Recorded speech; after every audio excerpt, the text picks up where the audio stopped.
zoom. Trallallero trallallà. हमने देखा था कि प्लाजा में पार्टी हो रही है। चायुंग विंसेंजो के पास आकर कहती है मुझे तुमसे बात करनी है। विंसेंजो उसे अपने पीछे आने को कहता है। पार्टी में मिस्टर पार्क के गुंडे जब आते हैं वहाँ पुलिस की सिक्योरिटी होती है। जब गुंडे पूछते हैं वो यहाँ कैसे, ऑफिसर कहते हैं यहाँ इटली के एम्बेसडर आए हैं उनके लिए। यहाँ चायुंग और विंसेंजो बात करते हैं। चायुंग कहती है मुफ्त में कोई ऐसे पैसे नहीं उड़ाता, तुम्हारा प्लान क्या है? डिजाइनर कपड़े और घड़ी पहनने वाले को मामूली से प्लाजा से क्या दिलचस्पी है? विंसेंजो कहता है इस जगह से प्यार हो गया है और प्यार की कोई वजह नहीं होती। ये कहकर विंसेंजो वहाँ से चला जाता है। पार्टी में सारे किराएदार गुंडों को ड्रिंक्स देते हैं और एंजॉय करते हैं। गुंडे हार मान लेते हैं क्योंकि वो आज प्लाजा नहीं तोड़ सकते। ऑफिस में मिस चोई और मिस्टर हान चायुंग को डांटते हैं क्योंकि रिसर्चर की भागने वाली बात उसने नहीं बताया। चायुंग कहती है मैंने नहीं बताया क्योंकि मैं सब ठीक कर सकती हूँ, इसलिए आपको टेंशन नहीं देना चाहती थी। चायुंग कहती है मुझ पर भरोसा करें, मैं सब संभाल लूंगी। चायुंग जॉनियो को बैंक से पैसे निकालने को कहती है ताकि रिसर्चर को ढूंढने के लिए लोगों को लालच दे सके। यहाँ बिल्डिंग में प्लाजा न टूटने से सब खुश थे। सुबह सब किराएदार बात कर रहे थे कि पार्टी में करीब 15 से 20 लाख का खर्चा हुआ है, पर सब विंसेंजो ने खर्चा किया। सभी को विंसेंजो पर भरोसा हो जाता है। लॉ फर्म में मिस चोई केबिन में डांस कर रही होती है। ये देख सब हंस रहे थे। चायुंग देख कहती है ये कितनी पागल है। जॉनियो एक फाइल देता है जिसमें विंसेंजो का बायोडाटा था जो कि चायुंग ने निकलवाने को कहा था। विंसेंजो को बायोडाटा बिल्कुल क्लीन था, उस पे कोई पुलिस कंप्लेन या केस तक नहीं था। इटालियन रेस्टोरेंट में सैफ विंसेंजो से कहता है तुम इतने दिनों से मुझसे कहते रहे मैं बहुत घटिया खाना बनाता हूँ, पर कल पार्टी में देखा तुमने, सब मेरा पिज्जा खाकर उंगलियां चाट रहे थे। विंसेंजो कहता है सभी ने शराब पी थी इसलिए उन्हें पता नहीं चला। विंसेंजो सैफ को वही पार्टी वाला पिज्जा बनाने को कहता है। जब सैफ पिज्जा लेकर आता है कहता है ये मेरा बेस्ट पिज्जा है। विंसेंजो पिज्जा का एक बाइट लेकर फिर से थूक देता है। कहता है खाने लायक नहीं है, तुम रेस्टोरेंट बंद कर दो और ठेला लगाओ। जाते वक्त विंसेंजो मिस्टर हान से टकरा जाता है जो कि विंसेंजो को नजर रखने आए थे। विंसेंजो पूछता है क्या हम एक दूसरे को जानते हैं? मिस्टर हान कहते हैं कल रात में पार्टी में आया था तब मिले थे। फिर मिस्टर हान इटालियन शेफ के पास जाकर नौकरी मांगते हैं। कहते हैं वो उनके पिज्जा के फैन है। शेफ कहता है वो उसका पगार नहीं दे सकता। मिस्टर हान कहते हैं उन्हें पगार नहीं चाहिए, बस वो उनकी सेवा करना चाहते हैं। वो उसकी पिज्जा की तारीफ करते हैं। ये सुन शेफ खुशी से इमोशनल होने लगता है और मिस्टर हान को अपना चेला बना लेता है।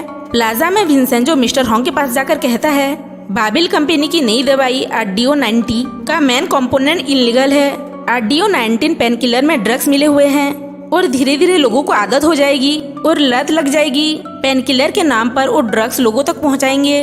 दूसरे देश की तरह कोरिया में भी ड्रग कार्टेल खड़ा हो जाएगा। अगर ऐसा हुआ तो छोटे छोटे बच्चे भी ड्रग्स खरीदेंगे। मिस्टर हॉन्ग कहते हैं वो पैसों के लिए जहर बेच रहे हैं, भले ही उन्हें जेल क्यों ना हो जाए पर वो उन्हें रोक के रहेंगे, जायज या नाजायज किसी भी तरीके से। फिर विंसेंजो को किसी का फोन आता है और वो वहाँ से चला जाता है। ये देख मिस्टर हान भी उसके पीछे चले जाते हैं। विंसेंजो बेसमेंट में मॉन्ग की हेल्प के लिए जाता है जो कि विंसेंजो के लिए इलेक्ट्रिक मैट बिछा रहे थे। विंसेंजो कहता है इलेक्ट्रिक बिल भी मैं ही भरूंगा। मिस्टर हान ये देख चौंक जाते हैं, सोचते हैं ये तो भला इंसान है, मुझे शर्म आनी चाहिए। विंसेंजो कुछ बच्चों को सिगरेट पीने से रोकता है और टीचर की तरह उन्हें पीट पीट कर समझाता है कि सिगरेट पीना गलत बात है। मिस्टर हान ये देख कहते हैं एक माफिया जो लोगों को सुधार रहा है, शायद वो अपने पापों का प्रायश्चित कर रहा है, मुझे शर्म आनी चाहिए। यहाँ चायुंग और जॉनियो उसी रिसर्चर मिन चोल के दोस्त से मिलने जाते हैं। चायुंग वहाँ रोकर उसके दोस्त को इमोशनल करने की कोशिश करती है। जब वो नहीं मानता तो उसे पैसे का भी लालच देती है। जॉनियो कहता है अगर मैं मिन चोल होता तो मैं तुम्हारे डैड के पास जाता, तुम उनकी बेटी हो, एक बार पूछ के तो देखो, वो बता देंगे। चायुंग कहती है वो मुझे कभी नहीं बताएंगे। यहाँ मिस्टर हॉन्ग याद करते हैं जब वो रिसर्चर मिन चोल से मिले थे। मिन चोल ने कहा था कि बाबिल कंपनी का नया मेडिसिन आरडीओ 90 लोगों की जान ले रहा है। वो एक नॉर्मल पेन किलर नहीं बल्कि नार्कोटिक पेन किलर है। उन्होंने वो मेडिसिन 5 टेस्ट सब्जेक्ट पे ट्राई किया जिससे एक टेस्ट सब्जेक्ट की मौत हो गई। जब मिन चोल ने रिसर्च छोड़ना चाहा तब बाबिल कंपनी ने उसे और उसकी फैमिली को मारने की धमकी दी। मिस्टर हॉन्ग पूछते हैं क्या वो कोर्ट में गवाही देंगे? मिन चोल कहते हैं जब तक उनके परिवार सुरक्षित नहीं होता वो कोई गवाही नहीं देंगे। विंसेंजो मिस्टर हॉन्ग के पास आकर कहता है क्या उन्हें पता है लॉ सूट के पीछे की वजह है नार्कोटिक पेन किलर के साथ पॉलिटिकल सपोर्ट, टैक्स में छूट, एविडेंस फैब्रिकेशन, सब बाबिल कंपनी एक माफिया की तरह चला रहा है। मिस्टर हॉन्ग कहते हैं वो ये सब जानते हैं। विंसेंजो पूछता है जानते हैं तो पीछे क्यों नहीं हट जाते? वो शैतान है, कोई जिए या ना जिए उन्हें कोई फर्क नहीं पड़ता। मिस्टर हॉन्ग कहते हैं फिर भी वो लड़ते रहेंगे और एक दिन जरूर जीतेंगे। विंसेंजो कहता है आप डेड एंड पे खड़े हैं, अब इसे रोक दें। जब आगे का रास्ता बंद हो, लौट जाने में ही समझदारी है। तब मिस्टर होंग को किसी का फोन आता है। वो विंसेंजो को भी अपने साथ हॉस्पिटल ले जाते हैं जहाँ योंगजा एडमिट थी। मिस्टर होंग विंसेंजो को योंगजा से इंट्रोड्यूस कराते हैं। विंसेंजो उन्हें ऐसा देख थोड़ा इमोशनल हो जाता है और बाहर चला जाता है। यहाँ हम बुसान लॉ फर्म के सारे एम्प्लॉय को पार्टी करता देखते हैं। ये पार्टी मिस चोई ने रखी थी। वो सभी को अपना टैलेंट दिखाने को कहती है। फिर सभी एम्प्लॉय एंजॉय करते हैं। कोई जोक करता है तो कोई एक्टिंग। जब चायोंग की बारी आती है, चायोंग कहती है मुझ में कोई टैलेंट नहीं है, मुझे ऐसे फालतू की चीजें पसंद नहीं है। मिस चोई कहती है तुमने बहुत बड़ी गलती की है, यहाँ आई हो तो थोड़ा एंजॉय कर लो। चायोंग फिर मिस चोई की नकल करती है जैसे वो ऑफिस में डांस करती है। यहाँ विंसेंजो इन्वेस्टमेंट लीडर से मिलने जाता है। कहता है प्लाजा 2 महीने नहीं टूटना चाहिए और प्लाजा को मेरे आदमी तोड़ेंगे। लीडर कहता है पागल हो गए हो, मैं ऐसा क्यों करूँगा। विंसेंजो उसे एक फाइल देता है जिसमें उसके सारे इलीगल कामों का प्रूफ था। साथ ही उसका अफेयर एक सेक्रेटरी से था जबकि वो शादीशुदा है। विंसेंजो कहता है अगर ये बाहर आ गया तो तुम बर्बाद हो जाओगे। विंसेंजो कहता है मेरा ऑर्डर मानते रहोगे तो ये सब छुपी रहेगी। इन्वेस्टमेंट लीडर कहता है मैं इसे रोक नहीं सकता, मैं उनका नौकर हूँ। विंसेंजो कहता है मुझे कुछ नहीं पता, बस काम हो जाना चाहिए, अगर किसी को बताया तो मार दिए जाओगे। पार्टी के बाद मिस चोई चायोंग को धमकाती है कि अगली बार ऐसा किया तो जिंदगी बर्बाद कर दूंगी। चायोंग भी बिना डरे उसे नागिन कहती है। यहाँ प्लाजा के बाहर मिस्टर पार्क और उसके गुंडे प्लाजा तोड़ने के लिए रेडी थे। तब इन्वेस्टमेंट लीडर उन्हें फोन कर बिल्डिंग तोड़ने के लिए मना करता है। मिस्टर होंग चायोंग को बुलाकर कहते हैं बाबिल कंपनी मेडिसिन के नाम पर ड्रग्स बेच रही है, पर चायोंग उन पर भरोसा नहीं करती। कहती है आप चाहते हो मैं केस हार जाऊँ। मिस्टर होंग कहते हैं केस जीतना इतना जरूरी नहीं, हमें ड्रग्स को जड़ से खत्म करना होगा। चायोंग कहती है उन्हें वहम है, वो बाबिल कंपनी के पीछे पड़े हैं, वो कहानी बना रहे हैं। ये कहकर वो जाने लगती है। तब तक विंसेंजो भी आ जाता है। चायोंग विंसेंजो से कहती है झूठा इल्जाम लगाकर वकील की इज्जत से मत खेलो। फिर दोनों बहस कर चले जाते हैं। विंसेंजो मिस्टर होंग से योंगजा के बारे में पूछता है कि क्या वो ठीक है। मिस्टर होंग कहते हैं वो ठीक नहीं है, उसके पास 6 महीने बचे हैं। विंसेंजो पूछता है क्या कैंसर का लास्ट स्टेज है। मिस्टर होंग कहते हैं अगर इतनी परवाह है तो तुम खुद क्यों नहीं अपनी माँ से पूछ लेते, अगली बार जब मिलने जाओ तो खुद पूछ लेना। विंसेंजो पूछता है उन्हें कैसे पता। मिस्टर होंग कहते हैं वो जानते थे इसीलिए आज उसे हॉस्पिटल लेके गए। कहते हैं उन्हें पता तो पहले ही चल गया था।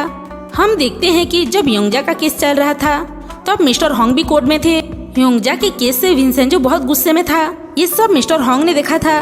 कहते हैं किसी और के केस में कोई इतना परेशान नहीं होता, इंसान अपनों के लिए ही दुखी होता है। क्वारंटाइन सेंटर में जहाँ सारे रिसर्चर थे वहाँ एक मास्क पहना आदमी आकर गैस पाइप को काट देता है और ब्लास्ट कर देता है जिससे सारे रिसर्चर की डेथ हो जाती है। ये सब न्यूज में देख मिस्टर होंग घबरा जाते हैं।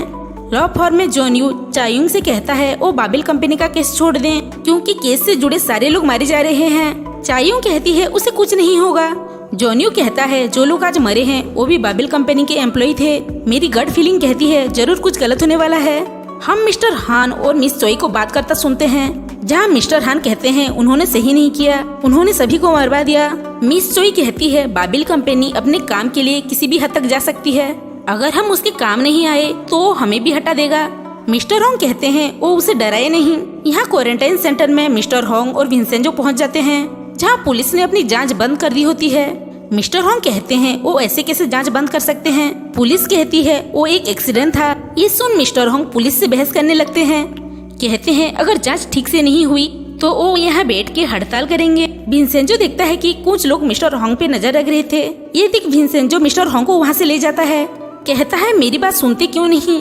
मिस्टर होंग कहते हैं यहाँ 14 लोग मर गए और तुम चाहते हो कि मैं केस छोड़ दूं, मैं हार नहीं मानूंगा लड़े बिना। विंसेंजो कहता है अगर नहीं छोड़ी तो बहुत बड़ी कीमत चुकानी पड़ेगी। मिस्टर होंग कहते हैं बाबिल कंपनी को सजा दिलाने के लिए वो अपनी जान भी दे सकते हैं, हजारों लाखों जान बचाने के लिए अगर अपनी जान भी देनी पड़ी तो बिना सोचे दे देंगे।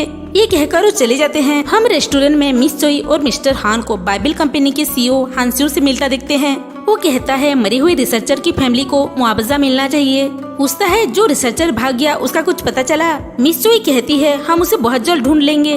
मिस चोई हानस्यू को देख समझ जाती है कि वो बाबिल कंपनी का असली मालिक नहीं है। मिस्टर हान और मिस चोई को पता चल जाता है कि रिसर्चर मिन्स्योल कहाँ है। उन्हें ये भी पता चलता है कि मिस्टर होंग पहले ही रिसर्चर से मिल चुके हैं। ये सुन मिस्टर हान डर जाते हैं कि मिन्स्योल ने मिस्टर होंग को सब सच न बताया हो।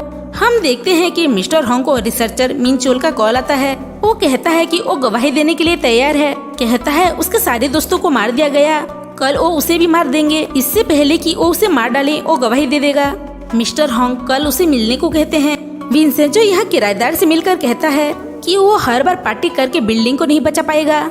उसके पास एक हल है, वो पास में ही एक मॉल खरीदेगा और सारे किराएदार को वहाँ शिफ्ट कर देगा। वहाँ मुफ्त में सभी को जगह मिलेगी। ये सुन सब चौंक जाते हैं। विंसेंजो कहता है बस एक बार बिल्डिंग खरीद लें, फिर सब शिफ्ट हो जाएंगे। ये सुन मिस्टर हन कहते हैं कमाल है, बैठे बिठाए मुफ्त में मिल जाएगा। लॉ फर्म में मिस चोई चायोंग को बुलाकर बाबिल कंपनी का केस छोड़ने को कहती है वो अपने पापा की वजह से केस ठीक से नहीं लड़ रही। ये सुन चायोंग गुस्से में अपने पापा से मिलने जाती है। कहती है आपकी वजह से मुझे वो केस से हटा रहे हैं, आसमान से उठाकर जमीन पर पटक रहे हैं। मिस्टर होंग कहते हैं बिल्कुल सही हुआ। चायोंग गुस्से में कहती है आपको भलाई का शौक नहीं होता तो मेरी माँ बच जाती, वो बेचारी को अकेले मरना पड़ा। मिस्टर होंग कहते हैं वो अपनी माँ के बारे में बात न करें। चायोंग कहती है वो मरते दम तक बात करेगी। ये सुन मिस्टर होंग चायोंग को वहाँ से जाने को कहते हैं। चायोंग वहाँ से निकलकर बाहर ड्रिंक कर रही होती है। विंसेंजो वहाँ आकर कहता है पछतावा हो ऐसा कुछ मत करो, पछतावे से बड़ा दर्द और कोई नहीं है।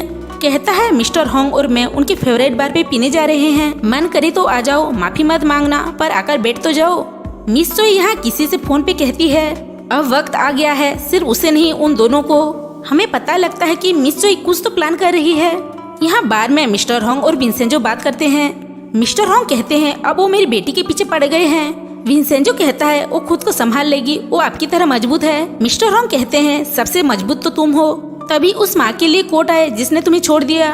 विंसेंजो कहता है नहीं, बस उन्हें बीमारी से तड़पते दिखने गया था। फिर दोनों बात करते हैं। विंसेंजो उन्हें फिर से केस छोड़ने को कहता है पर वो नहीं मानते।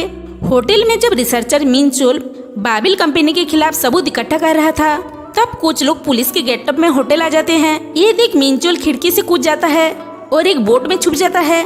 बार में जब मिस्टर होंग बाहर सिगरेट पीने जाते हैं तब मिनचोल उन्हें कॉल करता है पर वो फोन नहीं उठाते क्योंकि वो फोन टेबल पे भूल गए थे। विंसेंजो कॉल आता देखता है पर फोन नहीं उठाता। जब मिस्टर होंग अंदर आते हैं विंसेंजो उन्हें पूछता है क्या वो कुछ छुपा रहे हैं। मिस्टर होंग कहते हैं सिर्फ शैतान ही शैतान को मार सकता है, काश कोई शैतान आकर उन दरिंदों को नामो निशान मिटा दे, भले ही वो कानूनन गलत हो। कहते हैं विंसेंजो तुम चाहकर भी शैतान नहीं हो सकते। विंसेंजो बताता है कि उन्हें किसी का फोन आया था। यहाँ रिसर्चर को गुंडे ढूंढ कर मार देते हैं। जब तक मिस्टर होंग उसे फोन करते हैं गुंडे मिनचोल को मार चुके होते हैं। तब बार के अंदर ट्रक आकर मिस्टर होंग और विंसेंजो को टक्कर मार देता है। हम देखते हैं कि दोनों ही इंजर होकर गिर जाते हैं।